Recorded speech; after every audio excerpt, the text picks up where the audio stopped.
but everybody likes it better than my like real intro I made, so Could try making fun of me. Back No, I loved it. It was nice. Yeah, I know. It's really good. Alright guys, welcome to what is sure to be the Awkward Awesome Tricast. I'm Rifkin, joined as normal by Zombie Girl, but we actually have a third voice on the call. This is going to be James, aka the WCS America translator guy. Say hello, dude. Hello. Yeah. Alright, we're going to do our introductions, then we'll have James talk a little bit about Journey, because I think Journey needs a very nice picture painted of him. Spawning in the bottom right corner of the map from IBD Gaming, it's going to be the red Protoss player Iron Man, aka puCK. Woo! In the upper left, as the Green Terran, it is Journey. I like the enthusiasm. Woo! Woo! So cheering and jeering. So we'll talk about Journey here in a sec. I'll let James, because specifically, especially why I wanted him to join us on the cast today. But a little note, guys. Iron Man. I didn't know if this was real or not, but someone told me puCK actually changed his name to Iron Man at Red Bull, not because he was trying to be like cool and like hip, but he just didn't want the casters to get confused saying puCK and Huck. And I have fallen prey to that so many times. So if he did do that, and that was the real reason, that's the true story, that's really freaking cool. It actually is a true story because I asked him at Red Bull Battleground, asked him why he changed to Iron Man, and that's actually what he told me. Nice. And But Journey. Well, I mean, like, I think we all know puCK, quite frankly, compared to Journey at this point. Journey's a really talented upcoming Terran player. Well, I wouldn't call him Patami. He was kind of halfway established before, but yeah, Zombie Grub introduced him to me. We had a show match with him a little while ago. I think he's got absolutely fantastic play styles. Tell us a little more about him, James.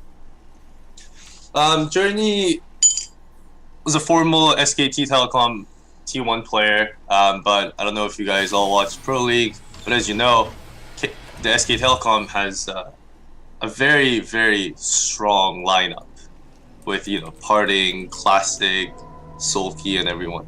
So him and Saxtery, they were kind of like a backup players, and after a while, they kind of got tired of just helping them practice for matches and things like that, and they wanted opportunity for themselves to shine before they end up retiring. So they both, you know, held hands and left the team in hopes to find, you know, more opportunities, more interest on teams. And yeah, so right now he just does the Twitch broadcasting, practice on ladders, and pretty much whatever stuff that he can find online to participate, to show the world that, you know, he is capable of, you know, being picked up and playing against some big names. See, no, I thought it was because that, and actually Journey going for Double Reaper, but I thought it was because they had actually cut the fat, as they said, to focus more on Pro League. And right after they said they would do that, 3 people left, 2 of which were Saxtery and Journey. So I didn't think it was actually of their own accord to leave the team.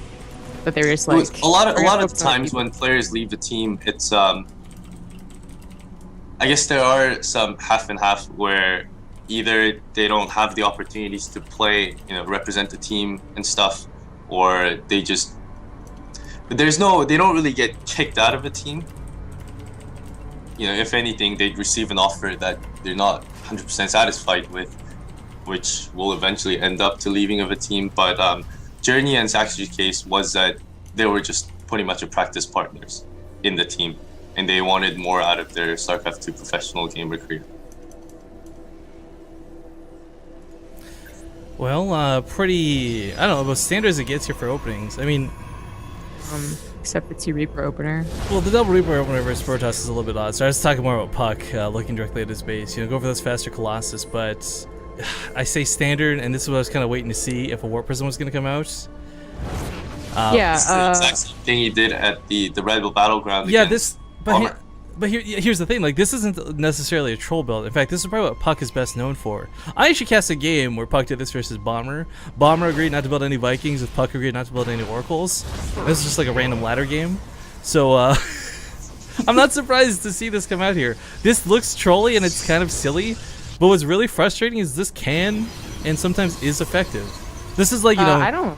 It can be very effective. It's not going to be against what Journey is doing, though. Of course, the idea is that you always have this certain timing attack that you have with like a few Marines to pop the overcharge, and you come again later with the medevac. Journey actually going for Marine Hellion, medevac could push in here, pop the overcharge on one base, and then go to the other one, and with absolutely no buffer for the Colossus, I don't know if he's really going to deal with it that effectively.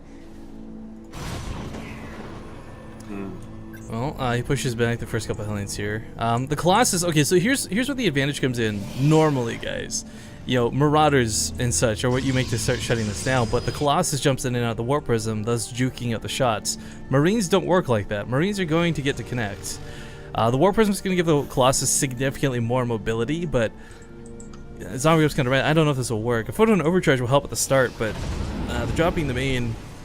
Oh, he could actually catch the mothership on the way back to the main and get it for the pop. You know, the mothership core actually pops. That would be absolutely disastrous. But it's the only option that Iron Man really has. Oh, puCK goes into the... Or puCK. Actually, the Hellions do not go into the natural. Okay, they go straight up to the main, and where's the mothership core? Where's the overcharge?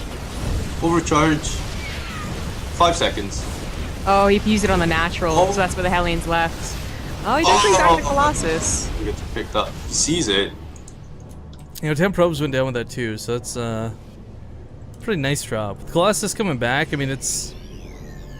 I don't know, this is odd, because puCK is really not going unit heavy, right? Like, he's not, you know, maybe a cannon or something would get into defense with that line. I don't know, but right now, Journey is, he's got to worry about his own base. Here comes that Colossus.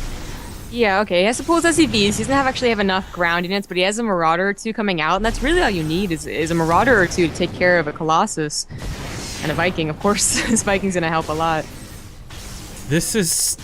I want to drop in the main, or the natural of Iron Man again. But puCK should be able to hold this, as we see. He wins it off with a couple Stalkers and a Zealot. I mean, this looks kind of like a joke, guys, but this is what I was talking about. The Marauders, their attacks are disjointed or whatever when the Warp Prism picks it up, kind of canceled out. Both players taking some worker damage, but also, I mean, for puCK, I'm really glad he's not all-inning to the point where he's just doing this. I mean, this is where a lot of his attention's focused right now, of course, but he's also defending at home quite nicely. But here we go, this is what starts shutting this down. I mean, if puCK has to dive in, the Viking will work. The problem is, puCK also researched Gravitic Drive behind this, guys. So this Warp Prism already runs out of Viking naturally. It runs so much faster with this upgrade. I guess they both do survive. Sorry, guys. I can mute your mic while your dog's there if you don't mind, dude. But yeah, so it's just a little bit of a weird situation to be in right now. Drop him back towards the main for Journey. I mean, I think he's gonna realize puCK's doing some gimmicks. Oh no! Oh, I wouldn't mind. It hits hard, but doesn't quite kill it. Natural base in some trouble. Overcharge, not enough energy for that. Drives the probes out. Drop of the main also, well, this is where the Stalkers went, but as he tries to focus down that dropship, sorry, the medevac, the Marines are starting to kill a lot of these Stalkers. 2 Stalkers. The Colossus comes back, but with 3 Marauders, it actually can't take on this army. I think this doesn't work because of the map. Like, I think if there was like more space around the natural he could drop in, like this would work a million times better, but the limited surface area on King Sejong, I think, is really playing against what puCK's trying to do.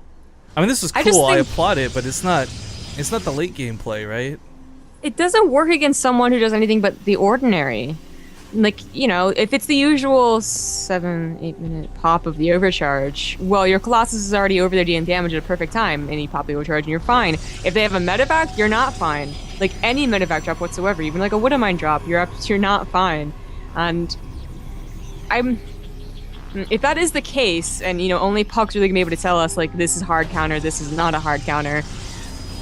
He isn't playing the Journey because Journey is someone who does weird stuff. He will do a 1-1 one-on-one base. He will do a Hellion maneuver. He will do like a Proxy Rax Reaper and then leave after 10 seconds. Like, yeah, we had actually kind of alluded to a show match that Journey had played versus Impact a little while ago, and the one thing that was cool about that show match is he played every game differently. It was a different style. It was never the same thing twice, and I mean, I imagine we're going to see a lot more of that reflected here today. I mean, this game opens up this way. puCK kind of plays it a little bit weird and odd, but Journey, as you said, kind of thwarts it off. Now puCK's left at home with, quite frankly, not that strong of a force. There's no upgrades behind this is what makes this really scary. Normally your Colossus have level 2 weapon upgrades. They're going to slice and dice the Marines. But here he is with a couple of force fields. 2 Colossus is the majority of his army. And with 6 Vikings, the 3 just now popping out, it's going... I mean, did he even have enough Stalkers to really take it down before the Colossus die? That's a good question, because I don't know. This is going to be a weird engagement, because puCK has got a really nice army, but it's so ragtag, I think is the best way to describe it, right? Like, he's got the tools necessary, but no buffer for any of it. So if he can do the right damage, if like the Immortals shoot the Marauders instead of the Marines, the Colossus target the Marines precisely, I mean, like an insanely perfect amount of micro necessary, he holds this pretty well. But Journey's not done behind this. I mean, behind this, he's taken a third. Ghost Academy's on the way for those Templar that he's possibly worried about, which he did make a Templar Archives. And let's not forget about this drop over here, which can actually reach up the hill, apparently. Oh yeah, it looks so awkward. The Marauder's slow shot, like it's weird. Well, this has bought enough time for Charge to finish, as well as a few more Immortals to pop out. I mean, these Immortals can actually add a lot of DPS as long as they aren't the only thing there, because they just get targeted down way too fast. And Journey, you know, he has a big supply lead, but can't quite break up. He needs a bigger Viking count, and surprisingly, he's only stopped after 6, so maybe not. Well, Colossus is getting really low. One goes down, second one's gonna go down like nobody's business. Actually wasting shots here on the Mothership Core. Overcharge was pop, but I think there's just too much on the ground. Like, even if he backs away from this for now, Journey's come out of this, I think, with a very nice standing army. There's even a Widowmine just waiting to get involved with something here. My time will come. Eventually. I don't think there's an observer on the field. Oh, there's one observer, and it's in the, well, it's on Journey's side of the map, so that's not really helping against the Widowmines, and I like that Journey is producing Widowmines. It's not, I mean, you know, usually when you go to the Colossus opener, people stop hitting Widowmines, but I think they're still very effective, especially if you notice that they hang an observer over the army. Well, you know, puCK, I kind of understand now a little bit why he was like so insistent on playing on the North American server. If he's gonna do something a little bit cheeky and funny like this, you want to have as much control of your Colossus as possible.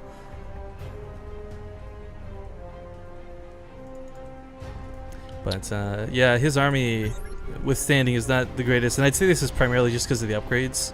I don't know if Journey's identified that that's the case or not, but he's also not really pursuing 2-2 too much. He's just going for that sort of brute force enough units. And in this scenario, I think it works, because you don't need 2-2 if you've got an extra 15 Marines in your army.